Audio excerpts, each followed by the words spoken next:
Hi. it's it's Thursday, and you know what that means. It's time to fold laundry and have a conversation with me. And I say conversation because I really am trying to invite you into it. I'm hoping that by the time that you're watching this video, you kind of like caught on to the fact that the preferred modality for engaging in this particular set of media texts, these episodes, is that you, as the viewer, have the freedom to pause this video anytime and add a comment where you're building on like a particular thing that I'm saying. Maybe you have a reference to it, I don't know exactly yet. Right now, where I am in the moment in time, I don't know how you all are doing it, but I'm hoping that it's now a really established thing that people don't watch this show all the way to the end of an episode and then maybe write something or maybe don't. Instead, like everybody who watches it, like pauses it. Feel free to pause this right now and give me your thoughts about what you think about a show that actually invites you to say something, even this early in the process, right? That seems ridiculous, but hopefully that's what you're doing because you've like sort of figured out that that's the way that we do this show. What's this? So I've been folding laundry. It's been a little bit of a strange week. I had a very good friend stay with me for over the weekend, and so that like the things that usually would get done over the weekend didn't, and that included me putting away the folded laundry that I had made during my last episode. And so as a result, I have like in my basket a mix of folded laundry that's clean and rumply laundry that is clean. I have sweaters that are clean but unfolded, and I have sweaters that are clean and folded. And so and if I had to move it from one room to the other, I mean the basket became like a tower because it took so long. So is that what happens with your laundry? I bet it's not. You know, I was at the DMV today because I had to do some things related to renewing my license plates. And every time that I have to go do this process, which you have to do every year, or I think every year, I forget how to do it. I forget, like, what do I have to take? Now, for this thing, do they actually need the title of my car, or can I just bring my driver's license? And happily, they only needed my driver's license because that's all I had with me. I didn't have my title. But as I sat there and there's all these people, I realized, you know what? There are a bunch of people here who know exactly what to do, and they never worry like I do that they have the wrong thing, and they never forget what this process is like. But I think that there's probably just as many and possibly more of us who've just decided to not really like waste our bandwidth of memory and creative capacity and just like the ability to, you know, like be alive on remembering what the rules are about what we need for. That's not going to work perfectly, is it? It's not working perfectly. Look, like this. These socks are already bunny socked. Hi, I'm the sock bunny. Sorry, that was ridiculous. So today's dream is called Shots in the Dark. I really love this dream. I think I had it on, some of you will remember, this is like really close in time to the last episode. I think I had this dream on January 21st. January 21st of last year, 2024. Folded shirt. And it really has retained its fold beautifully. That's lovely when that happens. especially when you carry around your clothes in a big basket. So this is actually a hanging shirt. Oh dear, this is troubling. How did this get mixed in here? There's a t-shirt connected to it, which means it's dirty. Has it soiled all my clothes, my clean clothes? Possibly. I'm really disappointed in you, Andrew, that this is how you're keeping house. What internalized parent is that? Not mine. My parents never said such things to me. I do have people in my life whose parents did, though. And I always wonder if that's where, like, anxiety comes from. I know that's an oversimplification, but what isn't? You know? I'll tell you what isn't. Doctoral dissertations, statistical manuals that take 50 pages. Those are not generalizations. Who has time to worry about, like, not making generalizations in a conversation? Anyone want to raise their hand? Go ahead, stop the video. Are you a person who blows the whistle on people who are making generalizations? I guess it matters if the generalization, you know, like, is the founding Jenga block in a high tower that you're building, and the high tower they suspect is not going to be a tower that they want to live in. Well, why not go ahead and pull the effing Jenga pile down before anybody tries to inhabit it, you know? It doesn't deserve to be built. It's built on too much of a generalization. It's called Shots in the Dark. So in this dream, I had been named the interim director of a theater company, and it was the beginning of the season, and we had designed this event for any of our collaborators to be involved with, and it was a large-scale, multi-team LARPing game, live-action role-playing game. And so I was on a team with other people, and all the teams had been assigned to different classrooms, Sunday school classrooms, or nurseries in a gigantic, sprawling church. Those of you who are longtime viewers know that many of my dreams take place in churches. I did spend a lot of my formative years there. And, you know, they do have the power of containing both sacred realities and just sociological ones. Also, a large cast of characters. So we were in there and we were starting to figure out our plans and strategies when all of a sudden we heard gunshots, outside of the building. It was a snowy night. It was very dark. Oh, this is a surprise. I'm just like in the groove, and all of a sudden I have a pair of my daughter's underwear. I am not shy about folding her underwear, but I would only do so with her permission. I don't know how it got mixed into my laundry. Well, it's partly because we had, you know, like I said, guests. But speaking of underwear, I guess I'll call that my Valentine underwear. Wait, I don't even know if this is mine.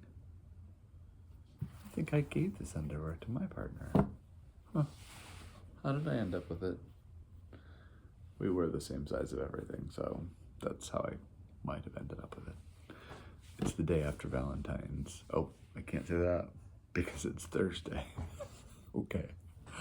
I'm only letting you in on this, and I would appreciate it if you would not put this in the comments. But if you do, I won't stop you. But if you would not tell any of the other people that are in your, like, fan community around this series, this sort of secret, and that is, I do always fold my laundry on Thursday and make this show on Thursdays because I love Thursday. Thursday is my favorite day. Always has been, probably always will be. It's weird. It's like October is also my favorite month. And I have had some very tragic things happen in October. And part of me thought, well, I guess that won't be my favorite month anymore, but it didn't change. October is still my favorite month, and I haven't had anything that tragic happen on Thursdays. You know, days are different than months, right? They're just like moments, whereas months feel like generations pass during a month.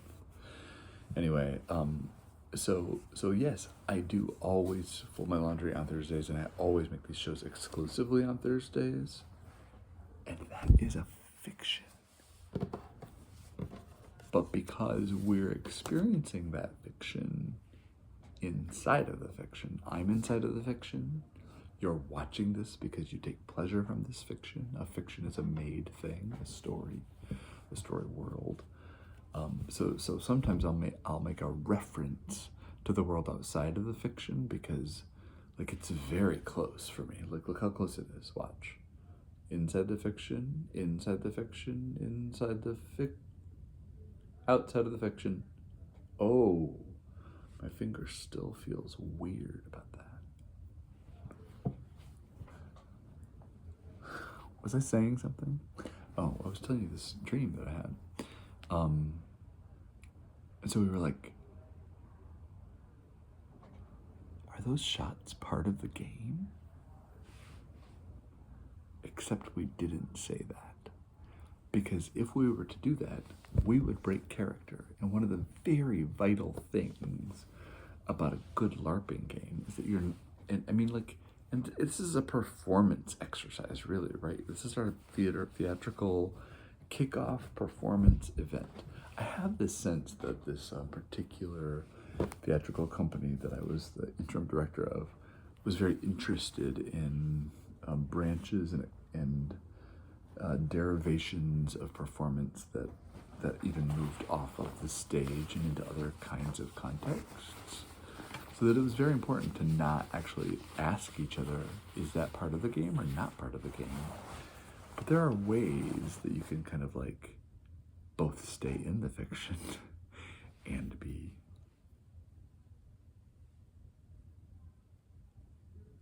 outside of it. You didn't forget that I had an end to my thumb once it went outside the frame, did you? Do you remember? See how complicated it is? But you can like flirt with that nuance. It's a good way of getting by in situations like this. So we had these oblique conversations where we didn't say what we were thinking, but we did question. Are we safe? Is everything going well? But we decided, like, well, of all the possible things that could be happening,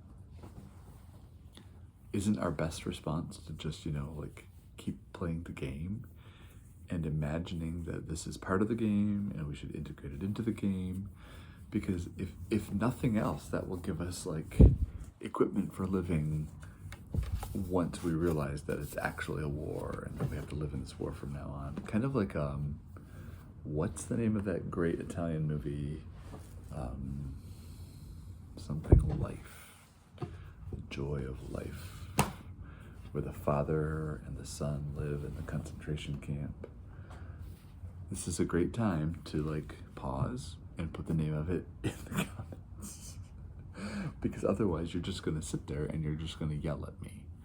And that makes me feel bad when you yell at me.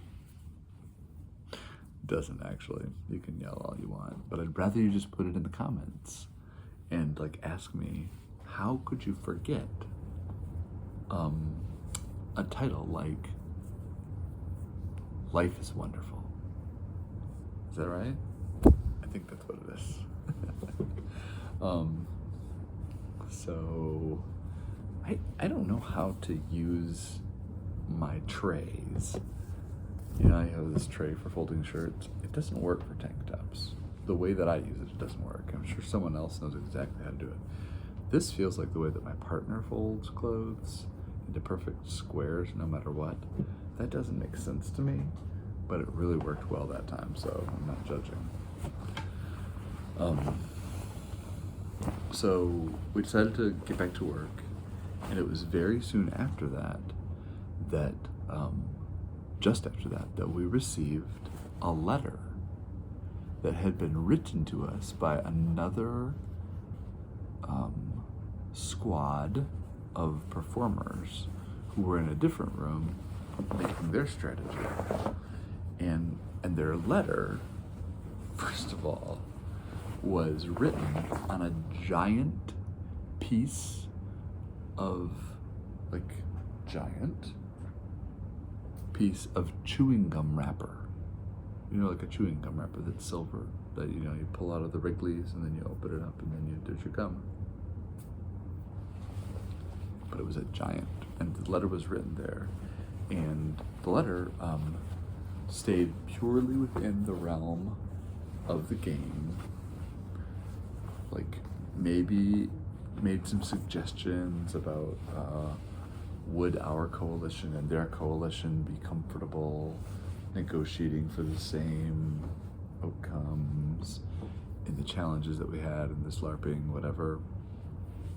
But there was one sentence in it where it felt like you could read this sentence in one way and it would be breaking character. It would be operating outside of the rules of the game. Or you could read it with the presumption that it was not breaking character and that it was to be read from the context of the game. You had those two choices. And again, of course, like, we all looked at each other and didn't acknowledge any of that, because then we would be breaking character. But it was clear that, like, they were referring to the shot. In fact, they explicitly referred to the shots outside of the building. But they did so in a way that was ambivalent, right? Now, didn't mean one thing or the other.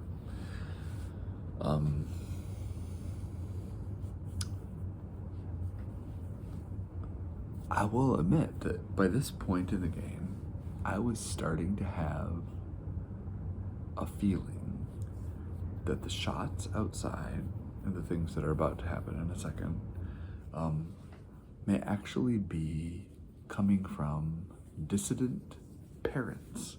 Now, up till this point, none of this was framed in an educational setting, but now suddenly it is. Dissident parents who are Christians, you know, like, whether or not any part of this was Christian until this moment, I have no idea about. But I mean, you know, it was in the Sunday school classrooms and nurseries, so not shocked about it. They're Christians, and that they have found out that I'm gay and probably perverting their children. And this is what's happening. They are coming to get me or to change the situation so it won't affect their children in this negative way anymore. This is not something that I can directly address, this fear, because again, that would require me breaking character, breaking the rules of the game, and so I do not address it. But about this time, we start to hear people running upstairs, and shouts down the hallway, and whispers coming through the walls. And what becomes, like, clear, I think, to all of us, but we don't say it, is that everyone has sort of decided, F this. You know, if we are in a situation where the people who shot these guns are about to come in here, we need to be together. We can still play the game, but we should no longer be in different rooms, because that makes us vulnerable and we don't feel safe with it anymore. And so it was kind of our assumption that was what's going on. At this point, like, I start to concoct actual plans. I'm like, maybe I could give myself up and admit, you know, that I am who I am, and I know that they know who I am, and they're uncomfortable with it, and I'm just going to leave now. I'm resigning from the theater company, and maybe that would solve all of these problems. And I thought about it for a minute, and I was like, well, that solves all of the problems from their perspective and for a moment, but it does nothing to solve the problem of the other, you know, players who are also gay And even if I'm the only one, more players are going to join later, and some of them are going to be gay. So it's not really a long-term solution. And so I don't know that it's that helpful at all for me to make that choice. And so I decided not to make that choice. But then I come up with the other idea. And this idea is that I could just leave. I could just run into the woods and just be gone. Never say a word. I don't ruin anything. I just disappear. I'm just no longer there. And so I thought about it, and I was essentially like separate from my team now because I was in this headspace of like making this decision. And finally decided that this was the right thing to do. So I sort of slipped out while no one saw, and I slipped into the icy air. I just started running, and I ran into this beautiful nighttime piney